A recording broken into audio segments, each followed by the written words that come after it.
നമസ്കാരം. ആരൂർ വിഷൻ ന്യൂസിലേക്ക് സ്വാഗതം. കൊച്ചിയിൽ വെച്ച് നടന്ന ജനാധിപത്യ സംരക്ഷണ സമിതി സംസ്ഥാന പ്രതിനിധി സമ്മേളനത്തിൽ പുതിയ ഭാരവാഹികളെ തിരഞ്ഞെടുത്തു. വിശദമായ വാർത്തകൾ.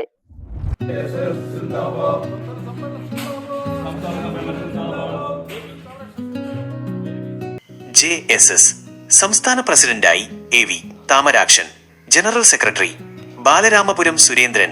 മാർച്ച് 7 കൊച്ചിയിൽ വെച്ച് ചേർന്ന ജനാധിപത്യ സംരക്ഷണ സമിതി JSS സംസ്ഥാന പ്രതിനിധി സമ്മേളനം പുതിയ ഭാരവാഹികളെ തെരഞ്ഞെടുത്തു. AV താമരാക്ഷനാണ് പുതിയ സംസ്ഥാന president.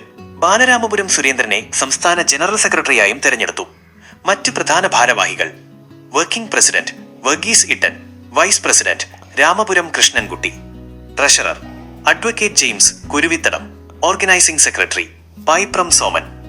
സെക്രട്ടറിമാരായി Vinod Bathery, Reji Raphael, Malayinkeezhu Nandakumar, Mattannur Satheesh Kumar, Pramod Ottakandam, BR Biju എന്നിവരെയും സമ്മേളനം തെരഞ്ഞെടുത്തു. കൂടാതെ 101 അംഗ സംസ്ഥാന കമ്മിറ്റിയെയും യോഗം അംഗീകരിച്ചു. പുതിയ കമ്മിറ്റിയുടെ നേതൃത്വത്തിൽ വരും കാലങ്ങളിൽ സംഘടനയുടെ പ്രവർത്തനങ്ങൾ കൂടുതൽ ശക്തമാക്കാൻ സമ്മേളനം തീരുമാനിച്ചു.